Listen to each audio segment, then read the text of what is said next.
So welcome boys and girls, and let's begin with the new accounting standard.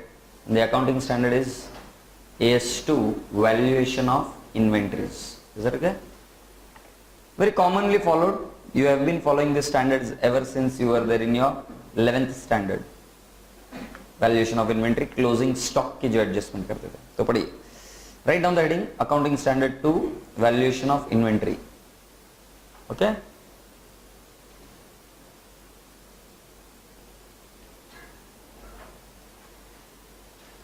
Shall we begin the game? Here we go. What is the objective of AS2? Accounting Standard 2 का objective क्या है? Specify the principles for valuing the inventory and disclosure of specific policies adopted by the management for the valuation of inventory. Is that okay? कल नालायक बच्चों ने मुझे बताया नहीं था कि वो AS1 disclosure of accounting policies में हमको क्या देखना था बेटा जी? डिस्क्लोजर कैसे देते हैं नोट्स टू अकाउंट्स में. Is that okay? जरा मेरा मोबाइल देना, इंटरनेट चालू करना है मुझे. Is that okay? सो आज हम देखेंगे कि डिस्क्लोजर होता कैसा है, इस स्टैंडर्ड के बारे में भी हम देखेंगे. तो आपको अगर ऑब्जेक्टिव ऑफ AS2 दिख रहा है, इसमें एक ऑब्जेक्टिव क्या लिखा है? Disclosure of the specific policies adopted by the management for valuation of inventory. Disclosure word important है, रिकॉग्निशन वर्ड नहीं है.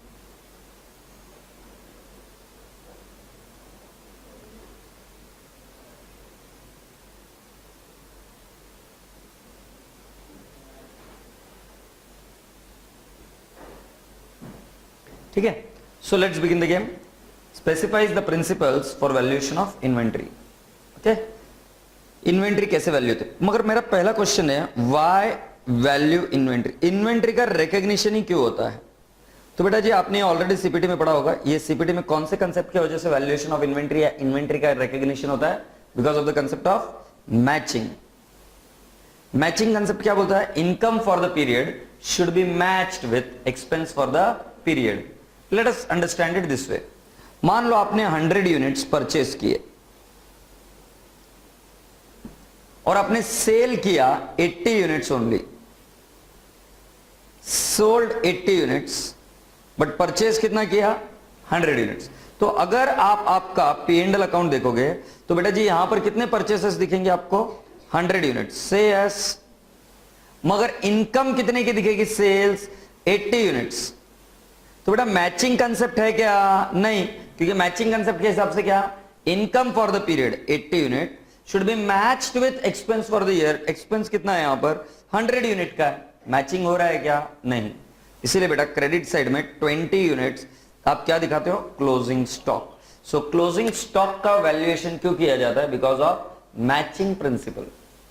Is that okay? Let's go. Applicability.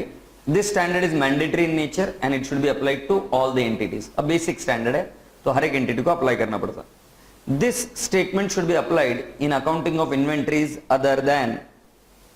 ये standard हर एक जगह पे अप्लाई नहीं होगा. कंस्ट्रक्शन कॉन्ट्रैक्ट्स के लिए ये स्टैंडर्ड अप्लाई नहीं होता, वहां पर अप्लाई होता है AS7. Work in progress arising in case of service providers like painters who provide services, like lawyers who provide services, उनके कुछ कॉन्ट्रैक्ट पेंडिंग होते हैं साल के अंत में, तो वर्क इन प्रोग्रेस के लिए ये AS2 is not applicable. Shares, debentures and other financial instrument held as stock in trade, इसके लिए भी AS2 अप्लाई नहीं करता. ना ही AS13 अप्लाई करता है, इन्वेस्टमेंट अकाउंटिंग. राइट, ये फाइनल में आपको पता चलेगा कि क्या अप्लाई करता है. Inventories of live stock, right, जैसे poultry, live stock. Agriculture and forest produce. Agriculture and forest produce मतलब ये टिम्बर, राइट, इसके लिए भी AS2 अप्लाई नहीं करता. Mineral oil, ores and gases valued at net realisable value, AS2 does not apply. So can you please tell me AS2 किसके ऊपर apply नहीं करता? तो construction contract AS7. Service provider का work in progress does not apply. AS2 apply नहीं करते. फिर कौन सा? Shares, debentures, even if they are held as stock in trade, AS2 does not apply. and inventories held as livestock, agriculture and forest produce, इसके लिए भी AS2 apply नहीं होता. कई बार एग्जाम में क्वेश्चन बहुत स्ट्रेट फॉरवर्ड आता है और वो इतनी ही चीज पूछते हैं, AS2 किस पर एप्लीकेबल नहीं है 4 मार्क के लिए। इसीलिए AS को बहुत अच्छे से अगर प्रिपेयर करना है तो उसकी हर एक लाइन को वेटेज देकर करना। Is it okay? Moving ahead, a case study for you. Mr. A, a wholesaler trader in food grains. I'll repeat the word. The wording is wholesaler trader in food grains claims that he is entitled to value his stocks at net realizable value since AS2 does not apply to inventories of agriculture produce. Is he justified?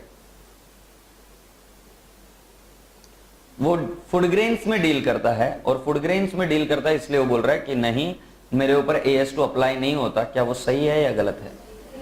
आपको लग रहा सही है? तुम्हारे बच्चों ये देखिए answer, no, AS2 does not apply to the producers of inventories of agriculture product, it however applies to traders inventories. मतलब जो प्रोड्यूस करता है, producer of agriculture goods, for him AS2 is not applicable. But if you are not a producer, then AS2 is applicable. Is that okay? Sir, can you give an example of this? Okay. So suppose Venky's deal in chicken. Agreed? Venky's deal in chicken. In that case, AS2 may not apply because that is a poultry. But suppose, my dear friend, if I say the packed frozen chicken are being sold in Big Bazaar, for Big Bazaar, chicken is an inventory or not? Yes, because they are not the producer of inventory, they are just trader of that inventory. So what you have mistaken is कि आपने वो word के ऊपर ध्यान नहीं दिया कि producer होना चाहिए उस इन्वेंट्री का तब। So anyone who is producing, a farmer, for him AS2 is not applicable. But my dear friend, once the product is sold and it is in the market, so whether AS2 is applicable or not? Yes. So my dear friend, if I talk about Ashirwad Atta, whether AS2 is applicable? Yes. Suppose if I talk about cornflakes, AS2 is applicable? Yes. Or my dear friend, for that matter, rice, basmati rice, it is being sold by some people, right? Kohinoor basmati rice. Whether AS2 is applicable to Kohinoor? The answer is yes. It is not applicable only to the producer of agriculture produce. Is that okay? So hence it is applicable to Mr. A. Will you please quickly write down a point? AS2 will apply to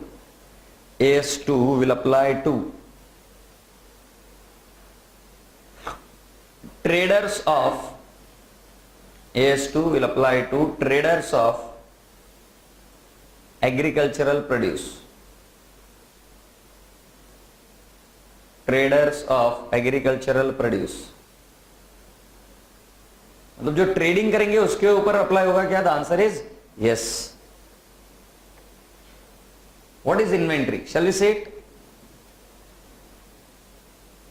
first one, it is raw material. सुन लो, definition चल रहा है. It is raw material. It is work in progress. भरोसा रखिए, work in progress दो होता है, एक capital work in progress and एक work in progress of finish goods also. मतलब फिनिश गुड्स बनने के पहले अधूरी चीज, work in progress and finished goods. So if you go by the definition, AS2 involves three types of inventories. The first one is raw material, the second one is work in progress, and the third one is finished goods. Let's take an example of Tata Motors. Tata Motors has got a steel, right? That is a raw material.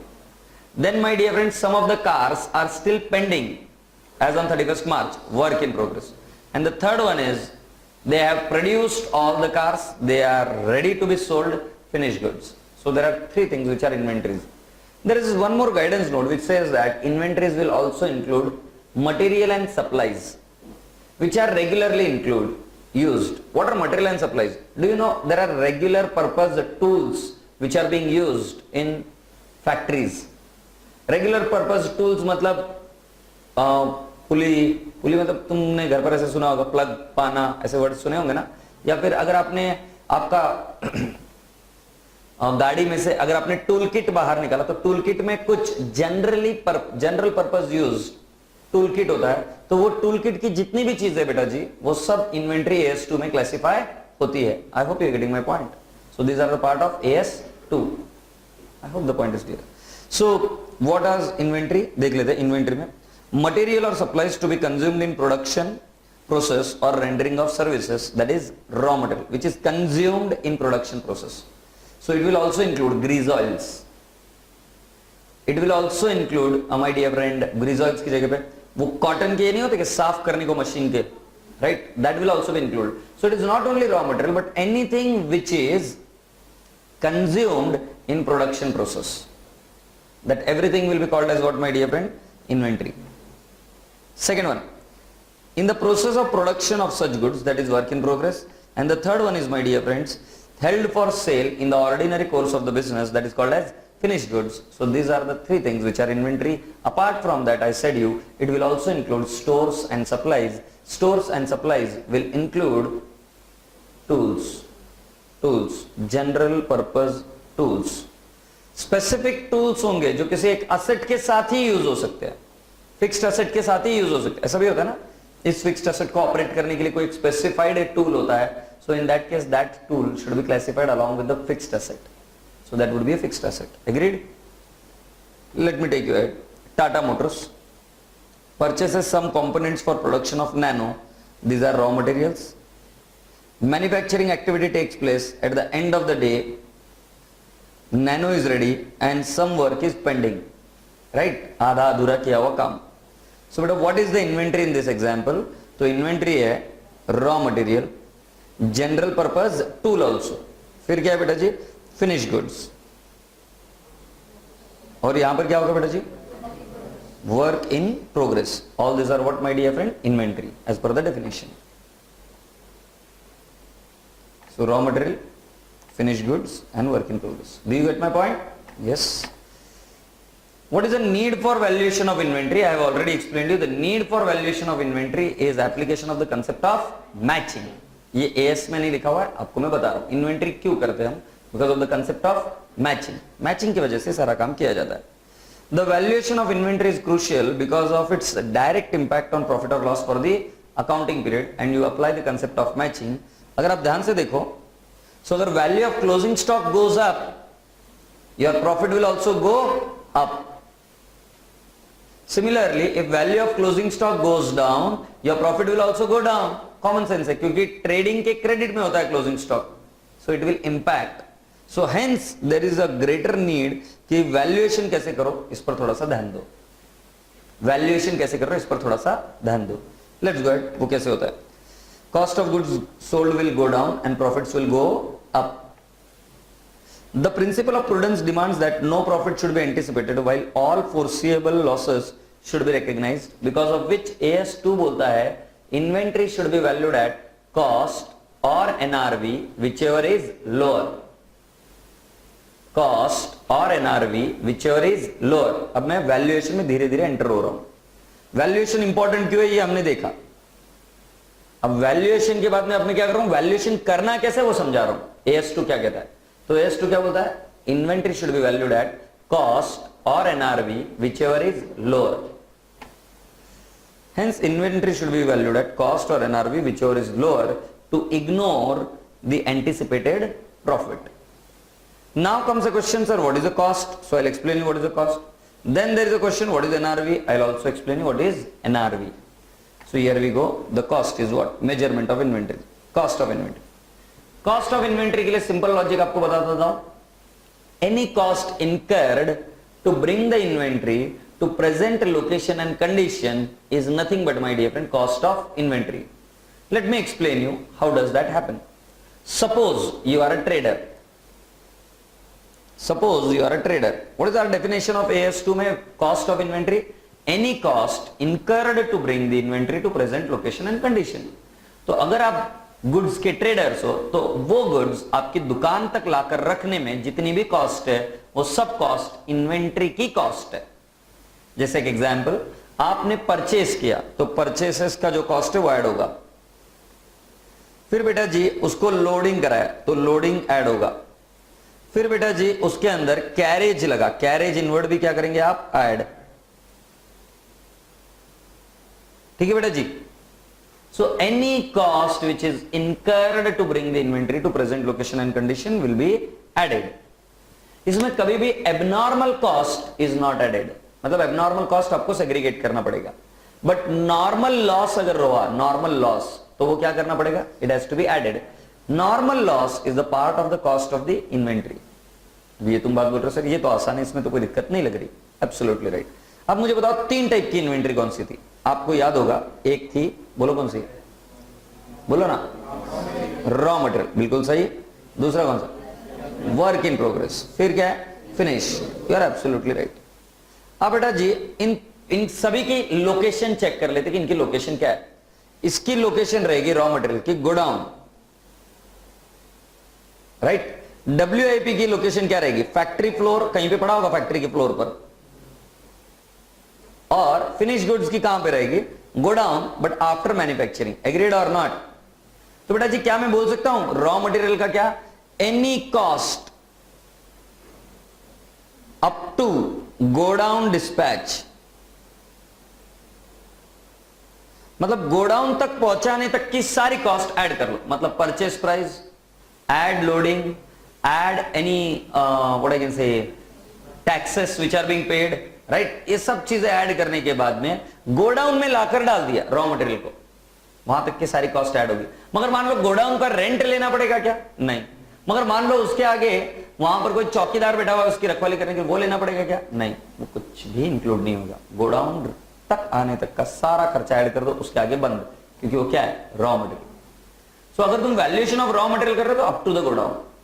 मगर अगर मान लो अगर आप WIP का valuation कर रहे हो, तब WIP कहां पे पड़ी है, फ्लोर पर.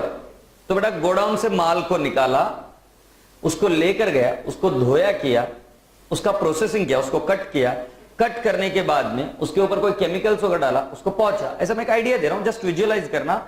और उस रात को वो माल ऐसे ही पड़ा हुआ है वहां पर सूखने के लिए, और उस दिन 31 मार्च है.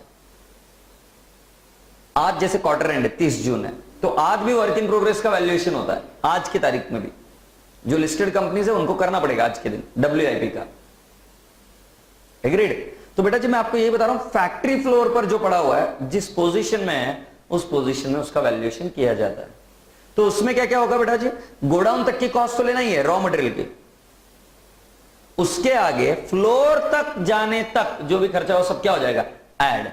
फ्लोर तक पहुंचने तक का सारा खर्चा क्या हो जाएगा, add. I hope you are getting my point. बोलो ना हाँ. अब बेटा जी फिर उसके बाद में है फिनिश गुड्स. फिनिश गुड्स का वैल्यूएशन कैसे करेंगे आप, फिनिश गुड्स का वैल्यूएशन कैसे करेंगे. फिनिश गुड्स का सिंपल सी बात है, अब एक बार गोडाउन से निकलकर रॉ मटेरियल पूरा प्रोसेस होकर फिर क्या हुआ, ऐड हो गया, क्या बन गया, मतलब मटेरियल बन गया. और मटेरियल बन के कहां पे आ गया वापस, गोडाउन. तो बेटा जी वापस उसको गोडाउन में पहुंचाने तक का जो भी मैन्युफैक्चरिंग कॉस्ट था वो सारा ऐड होगा कि नहीं होगा. The answer is yes. So अब आप ये देखिए, आपको क्लिक हो जाएगा.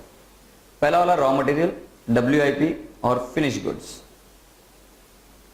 Right. Generally by and large मैं आपको रूल बता देता हूं, रॉ मटेरियल और WIP को कौन सी वैल्यू पर वैल्यू किया जाता है, मैं आपको बता रहा हूं, एट रिप्लेसमेंट कॉस्ट. एग्रीड. कि कितने पैसे लगेंगे उसको रिप्लेस करने के लिए, उस वैल्यू पर वो किया जाता है. That is nothing but at cost. Raw material and WIP are not for sale and hence the NRV cannot be estimated. They need to be valued at cost. क्योंकि वो सेल के लिए है ही नहीं. आप WIP को कैसे बेचोगे, आधा पड़ा हुआ माल, आधी बनी हुई कार, आधी बनी हुई बैटरी, कैसे बेचोगे. तो AS2 ने एकदम सिंपल लॉजिक बना कर दिया. AS2 ने बोला, बहुत इंपॉर्टेंट बात चल रही है अभी, फाइनल के लेवल की बात समझा रहा हूं, ध्यान से सुनो. AS2 ये बोलता है कि अगर फाइनल प्रोडक्ट के लिए उन्होंने दो चीजें बनाई फिनिश गुड्स के लिए, कॉस्ट और NRV, whichever is लोअर. उन्होंने ये बोला कि अगर फाइनल प्रोडक्ट कॉस्ट के ऊपर बेचा जा सकता है, if the final produce is sold above the cost, it need not be sold at loss. Cost कैसे निकालना है, मैन्युफैक्चरिंग कॉस्ट निकालना है. आपने ये समझा होगा कॉन्ट्रैक्ट कॉस्टिंग में. कौन सा कॉस्टिंग होता है, बैच कॉस्टिंग में, जिसमें मटेरियल की सारी हम कॉस्टिंग ऐड करते हुए जाते हैं. यस और नो. सो अगर फाइनल प्रोडक्ट कॉस्ट के ऊपर बिक जाए, इज दैट ओके, तब ये एट कॉस्ट वैल्यू होता है. मगर मान लीजिए फाइनल प्रोडक्ट एट कॉस्ट नहीं बिक रहा, फाइनल प्रोडक्ट लॉस में बिक रहा है, सेल वैल्यू उसकी लॉस है फाइनल प्रोडक्ट की. Agreed, NRV. तो बेटा जी उस केस में आपको इसको लेना पड़ेगा रिप्लेसमेंट कॉस्ट। 99% केसेस में स्टैंडर्ड कहता है कि आपको चिंता करने की जरूरत ही नहीं है डब्ल्यूआईपी और रॉ मटेरियल की केस में, डायरेक्टली उसका वैल्यूएशन करो एट कॉस्ट, कोई चिंता नहीं, कोई टेंशन नहीं, एग्रीड। मगर ये कब चिंता नहीं, टेंशन नहीं, जो फाइनल प्रोडक्ट उसका बनेगा, if it can be sold above the cost then you can value the raw material and W I P also at cost, but the final product is sold below cost, तब आपको raw material और WIP को भी कौन से value पर लेना पड़ेगा, रिप्लेसमेंट कॉस्ट। रिप्लेसमेंट कॉस्ट मतलब वही आइटम को अगर आज रिप्लेस करना होगा, आज नया बाय करना होगा, तो कितने में बाय किया जा सकता है। I hope you getting my point. एक एग्जांपल देता हूं, समझने की कोशिश करना। मैंने कहा रॉ मटेरियल बाय किया हुआ है जी 10 रुपए में। रॉ मटेरियल के वैल्यूएशन के लिए मुझे देखना है रॉ मटेरियल किधर यूज होता है, तो ऑफकोर्स फिनिश गुड्स बनाने के लिए। फिनिश गुड्स का कॉस्ट है 100 रुपीज पूरा बनकर, और उसकी एनआरवी है 120 रुपए, मतलब सेल वैल्यू कितनी है 120, एनआरवी मतलब सेल वैल्यू। उस केस में कॉस्ट पर अगर वैल्यू हो रहा है, मतलब कॉस्ट से ऊपर की वैल्यू पर सेल हो रहा है, मतलब इसको भी 10 रुपए पर वैल्यू कर दो, कोई दिक्कत ही नहीं, टेंशन ही नहीं। मगर अगर मान लो ये कॉस्ट 100 है मगर ये बिक रहा है कितने में, 90 में, तब स्टैंडर्ड कहता है कि अब कुछ लफड़ा है। अब स्टैंडर्ड बोलता है कि उसके रिलेटेड रॉ मटेरियल को अब रिप्लेसमेंट कॉस्ट पर वैल्यू करो। अदरवाइज तो तुम ही सोचो ना कि देखो रॉ मटेरियल और डब्ल्यूआईपी बेचने के लिए नहीं है, बेचने के लिए है क्या, नहीं। अगर उसकी कॉस्ट रिकवर हो सकती है किसके थ्रू, क्योंकि वो जो कोई भी कॉस्ट होगी वो किस में ऐड होगी, फिनिश गुड्स में, और फिनिश गुड्स अगर ऊपर के दाम पर बेचा जा सकता है, इसका मतलब मैं रॉ मटेरियल को भी एट कॉस्ट दिखा सकता हूं। मगर अगर finish goods is sold at loss, तब तो अड़चन है, तब आपको कौन सी वैल्यू पर दिखाना पड़ेगा रॉ मटेरियल और W I P, at replacement cost. So then you are right. Moving ahead, finish goods lower of the following, cost और एनआरवी whichever is lower. अब cost of purchase, cost of conversion and other cost is to be added. ये सारी चीजें क्या होती है, add. बोलो हाँ। और बेटा जी NRV is realisable value less selling expenses, और फिनिश गुड्स के बेसिस पर इन दोनों का वैल्यूएशन होता है। If finish goods can be sold above cost then raw material and inventory can be valued at cost. If finished goods cannot be sold above cost, that is to say it is sold at loss, then raw material and WIP should be valued at replacement cost. Replacement cost is उसको replace करने के लिए जितना पैसा लगेगा वो है replacement cost. I hope you got my point. सबसे important part. चले बेटा जी आगे। Cost of inventory क्या है, अब हम देख रहे हैं। Cost of inventory तो आपने देख लिया ना क्या क्या है, Cost of purchase, Cost of conversion and what? Other cost. तो मैं भी आपको बता रहा हूं उसमें क्या क्या आता है। कॉस्ट ऑफ परचेस में purchase price plus duties and taxes, but duties and taxes कौन से, विच आर नॉन रिफंडेबल। अगर मान लो वैट रिफंडेबल है तो क्या हम ऐड करेंगे क्या, द आंसर इज नो। यहां पर हम कौन से टैक्सेस ऐड करते हैं, सिर्फ नॉन रिफंडेबल। और क्या बेटा जी, फ्रेट इनवर्ड्स और any expenses directly attributable to the acquisition of asset. जैसे कोई एक एजेंट था बीच में, एजेंट को दिया हुआ कमीशन, एजेंट्स होते हैं ना ऐसे, राइट। तो वो सारी चीजें क्या होती है बेटा जी, कॉस्ट ऑफ परचेस में ऐड होती है। I hope you got my point. Cost of conversion, ये देखिए इधर फ्रेट के बारे में, trade discounts, rebates, duty drawbacks and other similar items are deducted in determining the cost of purchase. Carriage outward should not be included because carriage outward is a selling expense. Do you all agree? तो एक बात बताइए, trade discount आपको मिला है तो वो minus होगा कि नहीं होगा, यस। क्वांटिटी डिस्काउंट मिला है तो माइनस होगा कि नहीं होगा, यस। मगर कैश डिस्काउंट मिला है तो माइनस होगा क्या, द आंसर इज नो। अब नेक्स्ट कौन सा है, cost of conversion. Cost directly related to the units of production, allocation of production overhead. ये आपने कॉस्टिंग में सीखा होगा कि हम अलोकेट कैसे करते प्रोडक्शन ओवरहेड। और cost directly related two units of production, is it okay? अब एलोकेशन ऑफ प्रोडक्शन ओवरहेड दो टाइप के होते हैं, एक फिक्स्ड और एक वेरिएबल। मुझे जरा याद करके बताइए, फिक्स्ड प्रोडक्शन ओवरहेड अगर कॉस्टिंग किया है तो कैसे एलोकेट होते हैं fixed production overhead, on the basis of normal capacity और actual utilisation. Fixed overheads normal capacity, but बेटा जी अगर मैं आपसे कहूं ये नॉर्मल कैपेसिटी पे जाएगा फिक्स्ड, मगर अगर आपको मैं कहूं वेरिएबल, तो वेरिएबल कौन से बेसिस पर जाएगा, on the basis of actual utilization. So please check. Cost of production that is constant irrespective of volume of production is called as fixed overheads. बराबर है? Fixed overheads are allocated on normal capacity. Costing का principle है. But बेटा जी variable cost of production that varies directly with volume of production is variable. ये भी आपने सीखा होगा. Variable कैसे होता है? Allocation of variable overheads on actual production. On which production? Actual production. Say yes. Shall we go ahead now? ये हुआ cost of conversion. And now my dear friend we have got other cost. Other cost में बेटा excise duty payable on manufacture is to be added. If you have studied indirect taxes, excise duty is payable on manufacture. But it is paid when? It is paid when? When the goods leave the factory gate. Agreed? तो अगर goods बनकर तैयार हो गए, manufacture हो गए, so whether the levy is there, the answer is yes. Levy तो हो गया ना, payment is postponed when the goods will be cleared from factory, but levy is there. So hence my dear friend the wording is excise duty payable on manufacture. अब बच्चा confuse हो जाता है कि सब पहले भी आपने एक्साइज ड्यूटी बताई थी. बेटा वो वाली एक्साइज ड्यूटी कौन सी थी? जब आप माल बाय करते हो तब की, रॉ मटेरियल. ये वाली कौन सी है? ये भी आपका एक्सपेंडिचर, मगर ये कब है? प्रोडक्शन हो गया, माल पड़ा हुआ है, उसके ऊपर एक्साइज ड्यूटी तो भरनी पड़ेगी ना, because excise duty is what? Payable on manufacture. So levy is already there. Next, customs duty on imported goods lying in bonded warehouse. भरा नहीं है, क्योंकि जब हम क्लियर कराएंगे तब कस्टम्स ड्यूटी भरना पड़ेगा. मगर अगर माल आ गया है, उसके ऊपर कस्टम्स ड्यूटी है, तो वो बेटा ऐड करना पड़ेगा कि नहीं? यस.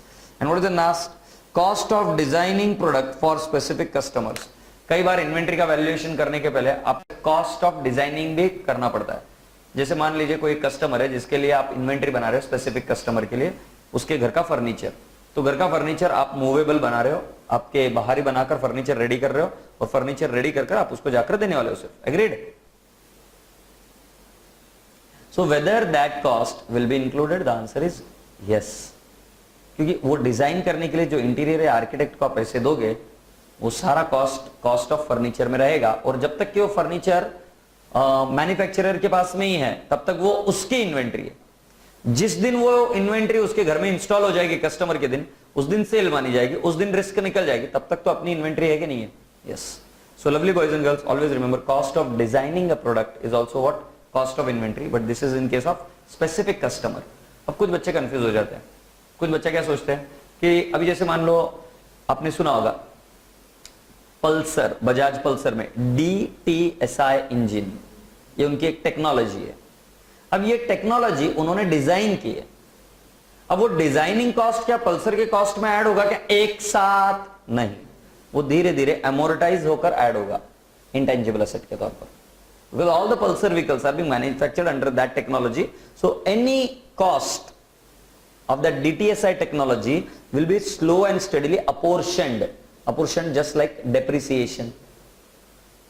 But अगर मान लो किसी एक ही कस्टमर के लिए आप डिजाइनिंग के सर्विसेज यूज कर रहे हो, तो उस इन्वेंट्री की कॉस्ट निकालने के लिए क्या वो डिजाइनिंग एक्सपेंसेस ऐड होंगे कि नहीं होंगे? यस. जैसे स्पेशल डिजाइनर वियर, ये नहीं बनाते क्या मंगलसूत्र वगैरह वगैरह, डिजाइनर, बहुत अच्छी डिजाइन बनानी है, यूनिक बनानी है, तो उस डिजाइन बनाने के लिए आपने कुछ पैसा दिया है, डिजाइन बननी बाकी है, अभी तक बनी नहीं है, बन रही है, वर्क इन प्रोग्रेस है, तो उसमें डिजाइनिंग कॉस्ट ऐड होगी क्या नहीं होगी? The answer is yes.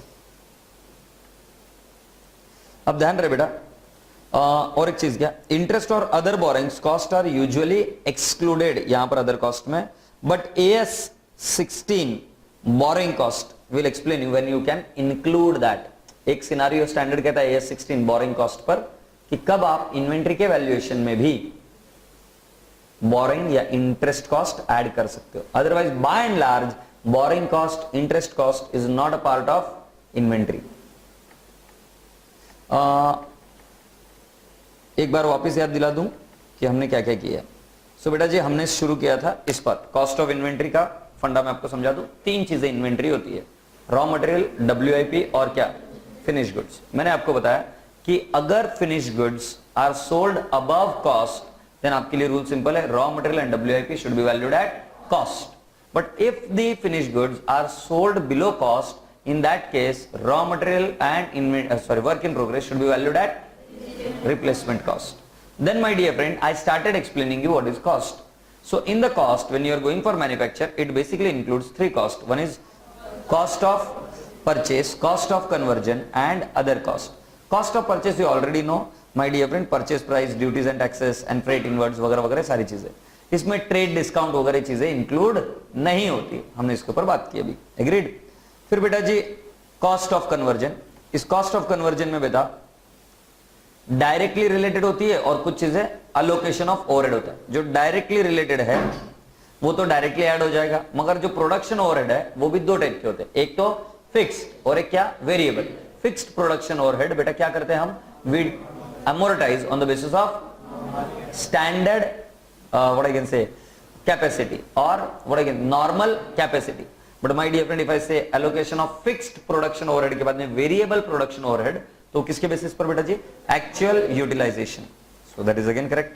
फिर other cost में बेटा जी मैंने आपको ऑलरेडी बता दिया है कि एक्साइज ड्यूटीज, कस्टम्स ड्यूटीज वगैरह वगैरह, और साथ ही साथ क्या, cost of designing for specific product. But ध्यान रहे इसमें इंटरेस्ट या बोरोइंग कॉस्ट इंक्लूड नहीं होती. एग्जाम में जो एक क्वेश्चन आता है वो ये आता है, भले ये पेपर अकाउंट्स का हो मगर एक कॉस्टिंग के टाइप का क्वेश्चन आता है, find out the cost of inventory. ऐसा क्वेश्चन भी आ सकता है, तब आपको इसमें ध्यान में रखना है कॉस्ट ऑफ परचेस लेना है, क्या लेना है और दूसरा फिर क्या, कॉस्ट ऑफ, मतलब पहले ये लेंगे कॉस्ट ऑफ परचेस, फिर क्या कॉस्ट ऑफ कन्वर्जन, और फिर लास्ट में क्या, other cost. Is that okay? Let's go ahead. State with reference to AS how will you value the inventory in the following case.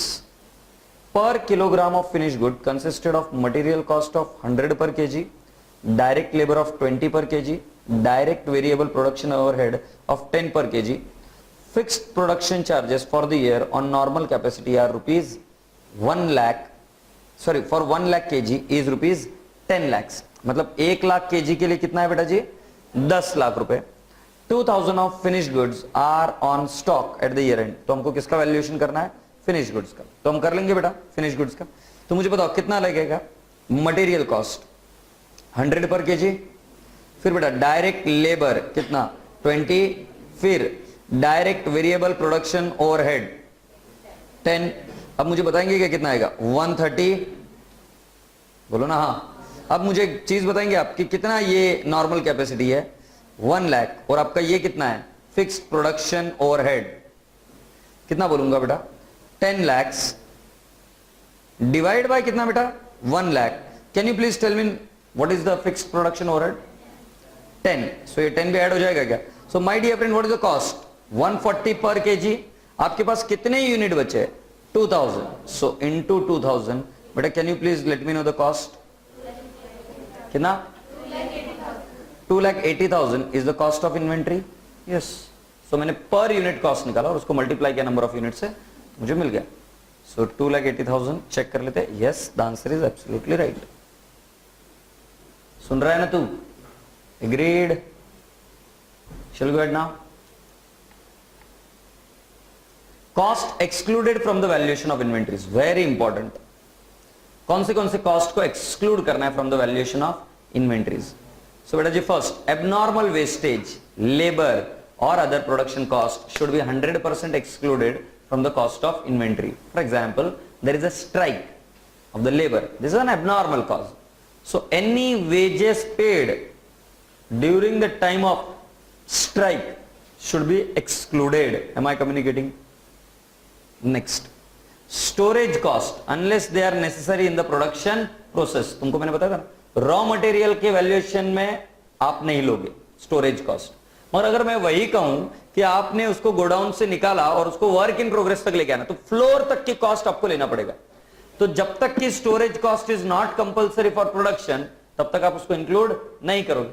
मगर अगर वर्क इन प्रोग्रेस है तो मतलब गोडाउन में रखना जरूरी है, गोडाउन से निकाल कर फिर लेकर जाना, राइट, फिर उसको साफ करना वगैरह वगैरह, और कुछ दिन तक उसको सुखाने के लिए रखना, ऐसी प्रोसीजर बहुत नॉर्मल होती है.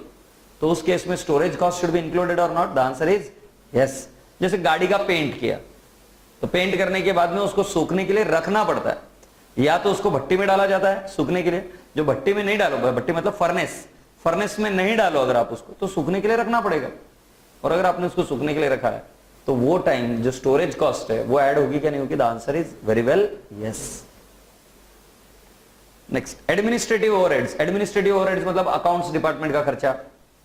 It has got nothing to be related with production, right? Sales का एडमिन कॉस्ट कोई होगा तो that is nowhere related. So any administrative cost which is not related to production should be completely ignored. Please apply your costing logic here. तो administrative overhead include नहीं होता। देखिए, administrative overhead which do not contribute to the bringing the inventory to present location and condition should be ignored. Selling and distribution overheads, we already know it. So these are the costs which are to be excluded. Please remember, normal loss cannot be excluded. Normal loss will be part of the cost of inventory. Borrowing cost, एक बार बात कर लेते borrowing cost का क्या है। मैं आपको बता दूं, borrowing cost will not be cost of inventory. No, it is not the cost of inventory. Borrowing cost is not the cost of inventory. But according to AS 16, अगर कोई इन्वेंट्री बनने के लिए 1 साल से ज्यादा का समय ले तो उसके ऊपर लिया हुआ कोई भी borrowing cost can be capitalised, can be added to the cost of inventory. Sir can you give me an example? Beer, wines, liquor, जितनी पुरानी शराब उतनी स्ट्रॉन्ग, राइट? तो आप अगर बाजार में जाओगे कभी और इन्वेंट्री को समझने के लिए पूछना विस्की दो तो आपको बोलेंगे कितने साल पुरानी, 9 साल पुरानी, 12 साल पुरानी, 10 साल पुरानी, ऐसे उनके कुछ होते टैग्स। सो बेटा जी वो 10 साल पुरानी मतलब दुकान में 10 साल पुरानी नहीं है, वो स्टोरेज में उसको उस तरीके से फर्मेंट किया गया था for last 10 years, last 12 years, last 9 years, last 7 years. समझ में आ रही बात? फर्मेंटेशन किया गया उसका। एग्रीड?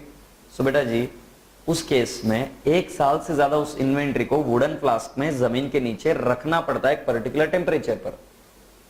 कुछ ज्यादा कॉस्ट नहीं, उसको रखना पड़ता है, समय जाने के बाद में वो अच्छी हो जाती है चीजें। तो उस केस में बेटा whether it is the cost of inventory? Yes, the answer is yes.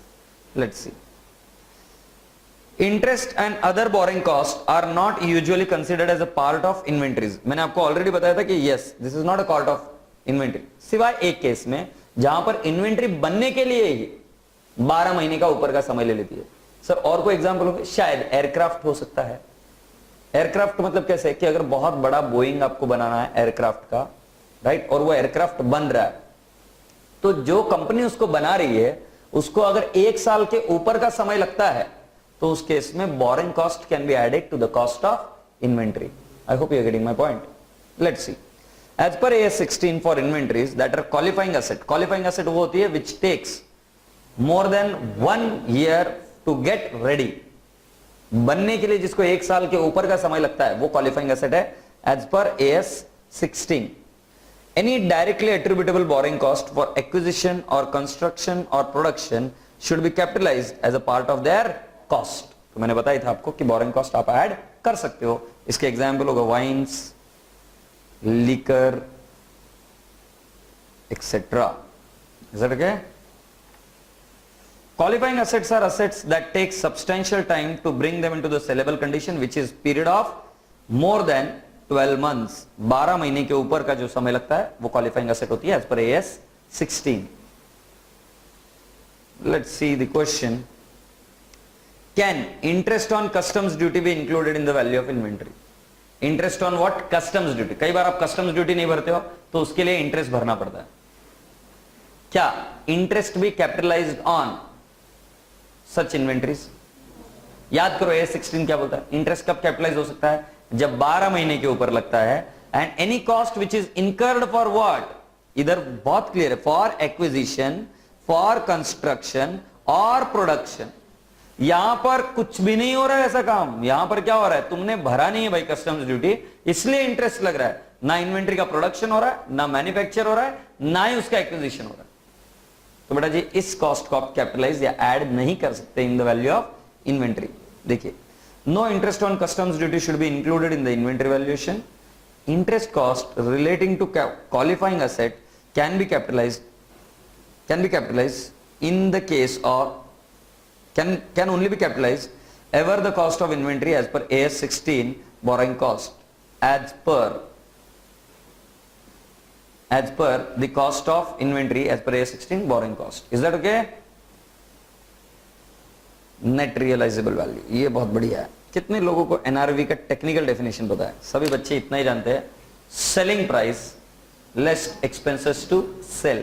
This is partially true, is not completely true, it is partially true. तुम्हें पता है सेलिंग प्राइस का एनआरवी का एक्चुअल डेफिनेशन क्या है? एनआरवी का एक्चुअल डेफिनेशन है selling price in ordinary course, in ordinary course of business. ये ऐसा क्यों किया गया? क्योंकि बेटा वर्क इन प्रोग्रेस के लिए. क्योंकि वर्क इन प्रोग्रेस की तो सेलिंग प्राइस हो ही नहीं सकती ना. तुमको मैं बोलूंगा सर सुनो ना, आधी कंप्लीटेड कार है, ले जाओ, टायर कल ले जाना, नहीं होता ना ऐसा. आधी कंप्लीटेड चीजें मार्केट में नहीं बिकती. अब जैसे साउंड सिस्टम है, वो बोलेगा सर अंदर का चिप रेडी है, वो ले जाओ, वो नहीं बिकता है. एग्रीड और नॉट? बेंचेस, सीट नहीं है, ले जाओ, सिर्फ फ्रेम रेडी है, फ्रेम पर ले जाओ ना, क्या प्रॉब्लम, बच्चे बैठेंगे ऐसे. Refinding it. So work in progress can not be sold. इसीलिए स्टैंडर्ड कहता है कि सेलिंग प्राइस किस में लेना है? Ordinary course of the business में ही लेना है. उसमें से माइनस करना है estimated cost, estimated cost of completion. मतलब अभी भी इसको कंप्लीट करने के लिए कितना समय लगेगा, कितना कॉस्ट लगेगा, ये चीज एस्टिमेटेड कॉस्ट ऑफ कंप्लीशन, ये माइनस होगा. लेस सेलिंग एक्सपेंसेस, मतलब इसको सेल करने के लिए कितना खर्चा लगेगा, सेलिंग एक्सपेंसेस माइनस. सो जैसे ही आप सेलिंग एक्सपेंसेस माइनस करोगे आपको क्या मिल जाएगा बेटा जी? एनआरवी. बोलो ना हाँ, आपको क्या मिल जाएगा? एनआरवी. सो एनआरवी का डेफिनेशन समझ में है? क्या क्या एनआरवी का? Sale in the ordinary course of the business less estimated cost of completion and less any expenses to make the sale possible. It can include agents commission or it can include any of the brokerage वगैरह वगैरह. ये selling expenses होते हैं. तो ये देख लीजिए बेटा जी, net realisable value, estimated selling price in the ordinary course of the business, estimated cost of completion and the estimated cost necessary to make the sale. This is the definition of NRV. ठीक है? Now please understand some important points. The provision of cost or NRV, whichever is less, is applicable to finished goods which are ready for sale.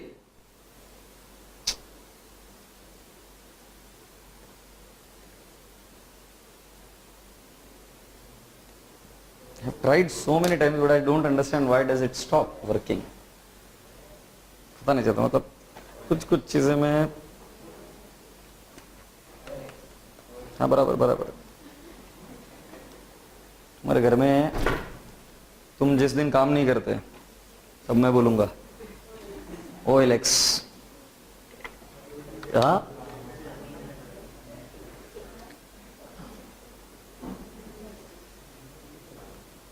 और ये trick काम कर जाती, पता नहीं क्यों काम करती है बट करती है काम. ये देखो जी बेटा जी, ये किसके लिए एप्लीकेबल है बेटा जी? द प्रोविजन ऑफ कॉस्ट और NRV whichever is lower is applicable for what? Finished goods. दूसरा, raw material and WIP are valued at cost. However if NRV of finished goods is less than the cost, मैंने बताया था, if the finished goods are sold at loss, that is cost के नीचे, that means NRV should be lower than the cost, then the relevant raw material and WIP are to be valued at replacement cost. Comparison should be made either by item or by group of items but not on global basis. But not on global basis मतलब बेटा जी एक entity के पास 4 type की कारें हैं जो बेचते हैं.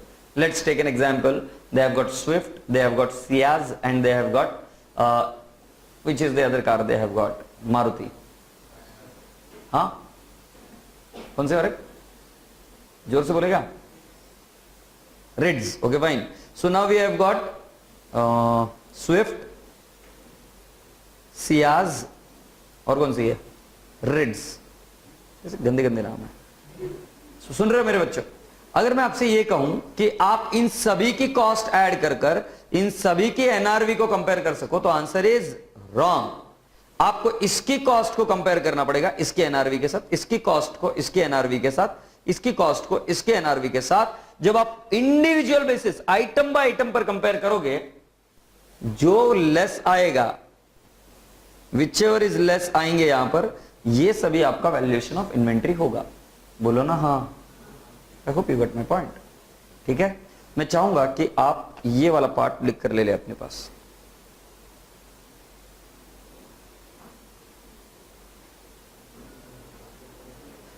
ये इंपॉर्टेंट है बहुत। मेजॉरिटी बच्चों को लगता है कि एस टू इज इजी है, मगर ये वाला पार्ट पता नहीं होता है। So please right it down properly.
चले,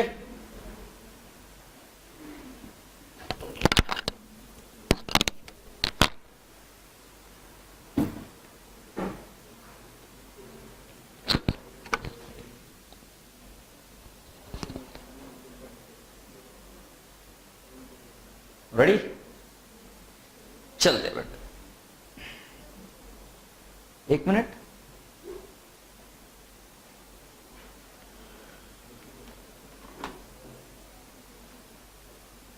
चल चल दे, चल।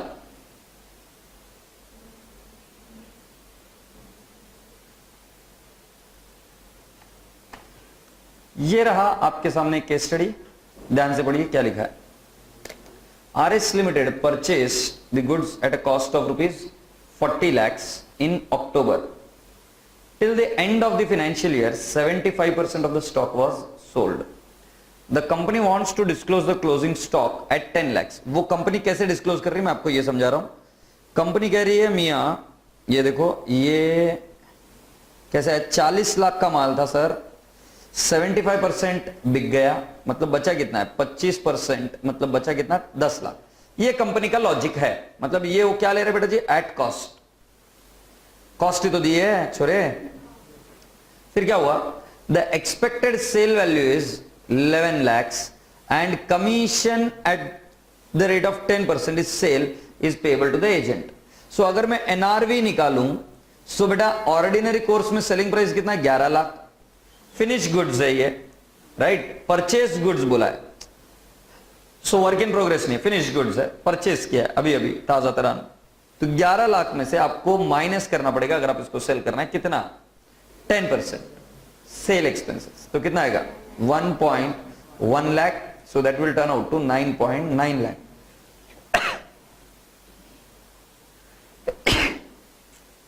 Do you get my point, हाँ या ना, यस। सो इसका मतलब मुझे एक बात बताइए बेटा जी, 9.9 लाख का एनआरवी है और कॉस्ट कितना है 10 लाख का है। कंपनी बोल रही ना जी ना, हम तो वैल्यू करेंगे इसको कितने लेवल पर 10 लाख। सही है गलत है, गलत, क्योंकि कौन सी वैल्यू पर होना चाहिए, कॉस्ट और NRV whichever is lower. So lovely boys and girls, major consideration in selection and application of accounting policy is the concept of substance over form. Sir मुझे याद नहीं आएगा, मत लिखना, मैं खुद कह रहा हूं, ये आपकी मॉड्यूल का आंसर है। In the given case the benefit and risk relating to the building, ओ ये तो आंसर ही गलत छाप दिया मेरे छोरे ने। इसमें क्वेश्चन क्या आएगा, यहां पे क्या करोगे, cost is how much 10 lakhs, फिर उधर क्या करोगे एनआरवी कैलकुलेट कर दिखाओगे, एनआरवी कितनी है 9.9 लाख, फिर नोट लिखोगे inventory should be valued at cost और NRV whichever is lower, what is the right answer, you will say 9.9 lakh should be valuation of inventory and hence the contention of the company is not correct, or the contention of the company is not tenable. According to standard, it should be at 9.9 lakh.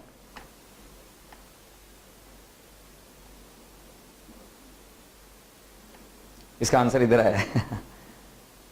Is that okay? Hence the inventory should be valued at NRV of rupees 9,90,000 and it is lower than the cost. ठीक है, good छोरे। Cost formula, cost formula ये बहुत बड़ा invention था या बहुत बड़ा एक लॉजिक डेवलप किया गया था। तो मैं लॉजिक की क्यों जरूरत पड़ी पहले मैं आपको बता दूं।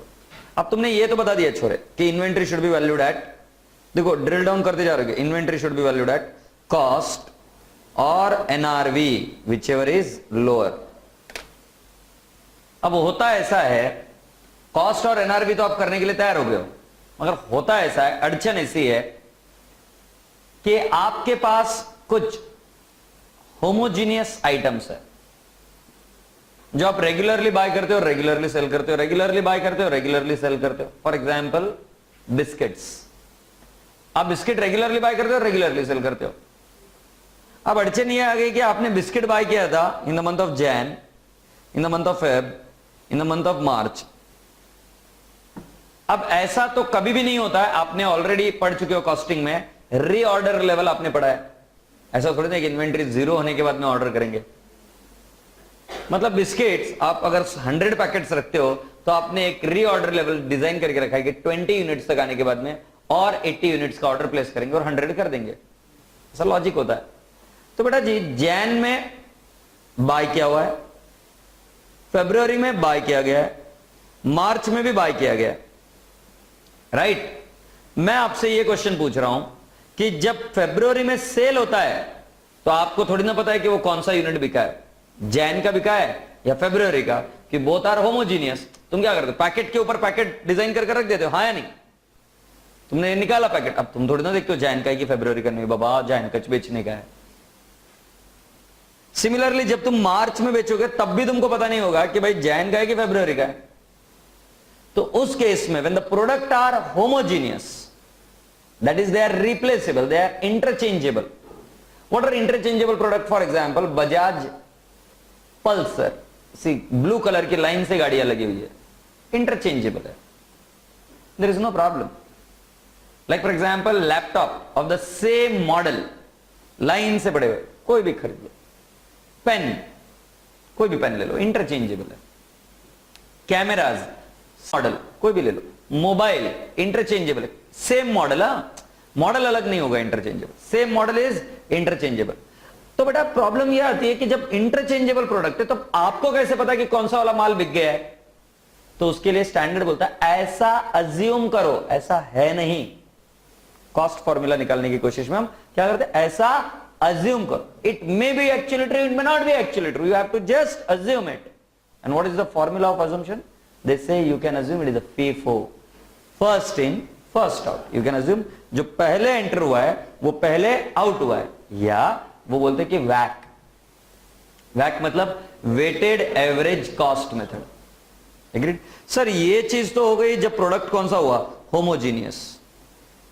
Agreed? When they are interchangeable, but there are some special items also, special cases also. For example, if you are dealing in an item which is not homogeneous, sir can you give an example? Designer clothes. तुम साड़ियों की दुकान में जाओ, अलग अलग साड़ी के अलग अलग रेट है, वहां पर FIFO कैसे करोगे? पहली साड़ी बाई की थी 100 रुपए की, दूसरी बाई की 200 रुपए की, अब तुम बोल रहे हो कि FIFO में पहली वाली साड़ी बिक गई, जबकि बिकी एक्चुअली दूसरी है। So FIFO or WAC can only be assumed for interchangeable goods. Agreed? But my dear friend, FIFO or WAC cannot be assumed for where each goods are unique. They are not interchangeable. तो जब interchangeable माल नहीं हो तो FIFO नहीं कर सकते हो। Furniture की दुकान, सभी सोफे अलग है, सभी फर्नीचर अलग अलग है, सभी डाइनिंग टेबल्स अलग अलग है। तुम ऐसे कैसे बोल सकते हो कि जो पहले डाइनिंग टेबल एंटर हुई है वही बिकी है, जबकि एक्चुअली बिकी होगी latest design clothes. You can not से FIFO इज एप्लीकेबल। उस केस में स्टैंडर्ड आपको कुछ रिटेल सेलिंग प्राइस या एडजस्टेड सेलिंग प्राइस मेथड या स्पेसिफिक आइडेंटिफिकेशन मेथड, ऐसे कुछ रूल समझाता है जो आप ऑलरेडी CPT में कर चुके हो। राइट? डिजाइनर क्लोथ्स के लिए वो बोलते कि नहीं आप FIFO यूज नहीं कर सकते, आप यूज कीजिए specific identification method, say yes, या retail selling price method. Will talk about it. So देखो, स्पेसिफिक आइडेंटिफिकेशन मेथड, स्पेसिफिक मतलब कौन सा बिक गया है और कौन सा बचा है, जाके स्पेसिफिकली आइडेंटिफाई करो, जो बच गया उसका वैल्यूएशन ऑफ इन्वेंटरी होगा। से yes, let's go ahead. Where specific identification method is not applicable, you can go either for FIFO और weighted average cost method, where the product are homogeneous. When it is impracticable to calculate the cost, तो उस case में you go for standard cost और retail selling price method। अब standard cost क्या, आपने standard costing में पढ़ा होगा ना कि हम हर एक यूनिट के एक स्टैंडर्ड कॉस्ट निकालते हैं बजटेड लेवल पर। तो जब ये impractical ही है कि उसका कॉस्ट कितना है निकालने के लिए, तब हम उसको वैल्यूएशन कैसे करते हैं, ऑन स्टैंडर्ड कॉस्ट बेसिस। मुझे आपके चेहरे पर थोड़ा सा क्वेश्चन मार्क दिख रहा है, सर कब यूज करते होंगे standard cost? Let me give an example. बेटा जी, टाटा मोटर्स के पास इतनी गाड़ियां पड़ी हुई है, अलग अलग बैचेस में गाड़ियां बनती है, अलग अलग बैचेस में अलग अलग कॉस्ट होता है। किसका? स्टील का। स्टील का कॉस्ट अलग अलग होगा ना, यूनिट्स के कॉस्ट चेंज होते हैं, बैटरीज के कॉस्ट चेंज होते हैं, वाइपर्स के कॉस्ट चेंज होते हैं, ग्लास के कॉस्ट चेंज होते हैं। There are so many components which can keep on changing their cost. So अगर आपको कॉस्ट निकालनी है, what is the actual cost for inventory, it may not be possible. जो गाड़ी बनकर तैयार हुई है और बिकी नहीं है अभी, तो उस गाड़ी की कॉस्ट निकालना कई बार बहुत मुश्किल हो जाता है, क्योंकि शायद जो गाड़ियां बनी थी 3, 4, 10 बैचेस में बनी थी, 10 बैचेस में हर एक बैच में से एक एक 2 गाड़ियां बची है, कैसे निकालोगे उसका वैल्यूएशन? तो उसके लिए स्टैंडर्ड क्या यूज करता है? Standard costing. ये भी एक एडॉप्टेड मेथड है जो यूज किया जाता है, very widely used in big industry. Agreed? और एक तरीका क्या होता है बेटा जी? Retail method. बोलो कौन सा मेथड है? Retail method. रिटेल मेथड में सिंपल लॉजिक है, वो क्या बोलते हैं, हमारे पास कितना माल बचा हुआ हमको ये पता है। गिफ्ट गैलरी, कितना माल बचा हुआ है पता है, तो वो क्या करते हैं? सेलिंग प्राइस निकालते हैं और सेलिंग प्राइस में से लेस कर देते हैं उनका profit. Retail selling price method, तो क्या मिल जाएगा? कॉस्ट। बिग बाजार ऐसे ही तो वैल्यूएशन ऑफ इन्वेंटरी करता होगा ना। एक एग्जांपल, बिग बाजार को पता है आज की तारीख में कितना माल बचा हुआ है, सबका FIFO लिफो वैक करते पड़ेगा, पागल हो जाएगा आदमी। उससे अच्छा क्या करेगा? सेलिंग प्राइस निकालेगा। उनको पता है कि उनका प्रॉफिट परसेंटेज कितना होता है, उनकी मार्जिन कितनी होती है, मार्जिन लेस कर देगा, डायरेक्टली क्या मिल जाएगी? कॉस्ट। कुछ ऐसे लोग भी होते हैं जिनके पास क्या होता है, आई मस्ट से साड़ीज का शॉप है, राइट, या हनी का शॉप है। सिंपल लॉजिक है उनका, जो माल की कॉस्ट है उस पर इतना प्रॉफिट ऐड करने का और इतने में बेच देने का। सिंपल लॉजिक, पेट्रोल का लॉजिक, जितना पेट्रोल आया उस पर इतने का प्रॉफिट चढ़ाने का और बेच देने का। कितनी कॉस्ट में ऐड करो, प्रॉफिट बेच दो। तो अगर उसका कॉस्ट निकालना है, सबसे इजी लॉजिक क्या होगा, जो सेलिंग प्राइस है माइनस कर दो उसकी कॉस्ट, आपको क्या मिल जाएगा, उसका माइनस कर दो प्रॉफिट, आपको क्या मिल जाएगा, कॉस्ट। अब बिग बाजार में जब तुम जाते हो तब तुमने देखा होगा कि सबका सेलिंग प्राइस उस कंप्यूटर में फीडेड है, मतलब कितने यूनिट्स बचे हैं उसका आपको मिल जाएगा, उसका सेलिंग प्राइस भी मिल जाएगा। अगर उसमें से मार्जिन लेस कर दो तो कॉस्ट मिल जाएगी ना। सो बेटा जी कितने मेथड हुए अभी आपके पास इन्वेंटरी वैल्यूएशन के as per AS2? Specific identification method. Specific मतलब जो नहीं बिका उसको एक्चुअली आइडेंटिफाई करो। What is the second one? जहां पे होमोजीनियस प्रोडक्ट है, इंटरचेंजेबल प्रोडक्ट है, वहां पर क्या यूज करते हैं, फीफो या वैक। और तीसरा कौन सा मेथड है बेटा जी? जहां पर ना स्पेसिफिक आइडेंटिफिकेशन चलेगा ना फीफो या वैक, उस केस में आप यूज कर सकते हो या तो स्टैंडर्ड कॉस्टिंग जो मैन्युफैक्चरिंग इंडस्ट्री यूज कर सकती है, या रिटेल सेलिंग प्राइस मेथड जिसमें आप सेलिंग प्राइस में से क्या माइनस कर देते, प्रॉफिट, तो आपको क्या मिल जाता है, cost. I hope you got my point, that's lovely. अब हम आ गए बात किसके पास, डिस्क्लोजर। हर एक स्टैंडर्ड के डिस्क्लोजर्स होते हैं, इस स्टैंडर्ड के भी डिस्क्लोजर है। Accounting policies adopting the measuring the inventory. आप कैसे मेजर करते हो? पहले स्टैंडर्ड का नाम क्या, डिस्क्लोजर ऑफ अकाउंटिंग पॉलिसी था क्या? तो ये देखो हर एक स्टैंडर्ड अभी डिस्क्लोजर करने के लिए बोल रहा है कि आपने इन्वेंट्री को वैल्यू करने के लिए कौन सी पॉलिसी यूज की। Second, cost formula use, FIFO या लीफो? लीफो तो अलाउड ही नहीं, वैक, स्पेसिफिक आइडेंटिफिकेशन मेथड वगैरह वगैरह। Total carrying amount of inventory कितने में जा रहा है ये डिस्क्लोज करना पड़ेगा। और मेरा बच्चों, classification of inventory into raw material, components. Components मतलब पता है ना, मैंने तुमको बताया था कि stores and supplies, work in progress, finish goods, stores and spares and loose tools. I hope you get my point. This is the way you have to classify your inventory, and that's the time we say that inventory chapter is done. So inventory में हमने क्या क्या सीखा, definition, definition के बाद में why to value the inventory, क्योंकि उसकी वजह से profit पर impact आता है। फिर मैंने आपको बताया inventory should be valued at cost or NRV whichever is lower। फिर हमने कई देर तक डिस्कशन किया what is the cost, फिर हमने डिस्कशन किया what is NRV, फिर हमने कौन सी कॉस्ट इंक्लूड होती है, कौन सी कॉस्ट एक्सक्लूड होती है, उसके बारे में बातचीत की। फिर हमने कॉस्ट फॉर्मूला समझा। कॉस्ट फॉर्मूला क्यों बनाना पड़ता है? क्योंकि हमें पता ही नहीं चलेगा कि कौन सा माल बचा है हमारे पास, तो कॉस्ट निकालना है लॉजिकल है, मगर किस आइटम की कॉस्ट निकालूं, तो उसके लिए फीफो या वैक या स्पेसिफिक आइडेंटिफिकेशन मेथड या स्टैंडर्ड कॉस्ट या रिटेल सेलिंग प्राइस मेथड, ऐसे 5 मेथड अडॉप्ट किए गए बाय AS2। तो फिर हमने देखा डिस्क्लोजर, बोलो हाँ। And with this you are maker of your own destiny. Study this standard, you will be able to complete this standard in not more than 1 hour along with the questions. Is that okay? मेरी कैसे इच्छा थी कि आपको कम से कम accounting policies जरूर दिखा दूं कि कैसे होती है।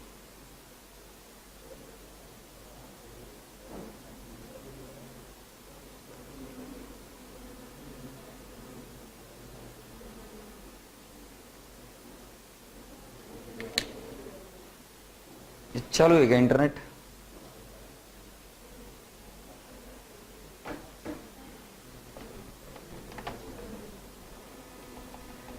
पहले गूगल सर्च इंजन पर जाते, google.com।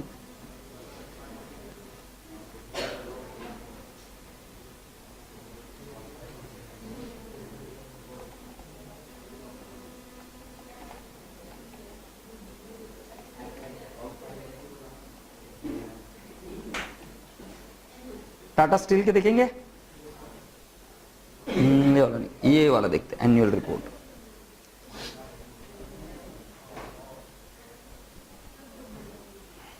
बेटा ये देखो, मैं डायरेक्टली इधर टाटा स्टील के इसमें ये बैलेंस शीट है, प्रॉफिट एंड लॉस अकाउंट है, कैश फ्लो स्टेटमेंट है, मैं नोट्स टू बैलेंस शीट में आ जाता हूं, क्योंकि disclosure of accounting policies is done where, in notes to accounts. So we come down here and let's make it little bigger. हाँ, newspaper में भी बेटा यही आता है, ठीक है। सो अकाउंटिंग पॉलिसीज में बेटा पहला है basis of accounting, use of estimate and judgement, revenue recognition, ठीक है, इंटेंजिबल एसेट डेप्रिसिएशन, इम्पेयरमेंट मुझे आपको दिखाना है इन्वेंट्रीज का। ये देखिए इन्वेंट्रीज का पढ़िए। Finished and semi finished products produced and purchased by the company are carried at lower of cost and net realisable value. Work in progress is carried at lower of cost and net realizable value. Coal, iron ore and other raw material produced and purchased by the company are carried at lower of cost and net realizable value. Stores and spare parts are carried at cost. Necessary provision is made for expense in case of identified obsolete and non-moving items. Cost of inventory is generally ascertained on weighted average cost basis. Work in progress and finished goods and semi-finished goods are valued on full absorption cost basis. I hope you're getting my point. इस तरीके से disclose किया जाता है ऐसा हर एक के बारे में जो जो चीज है। अब अगर मौका मिलता है तो हम एक बार बैलेंस शीट में भी देख लेते हैं। ये हम आते हैं बैलेंस शीट।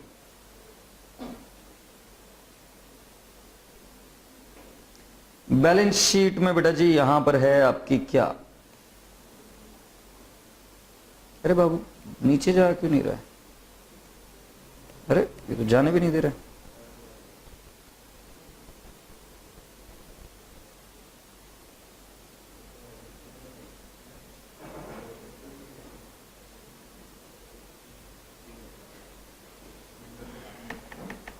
यार ना भी ये मूव होने दे रहा है ना कुछ करने दे रहा है।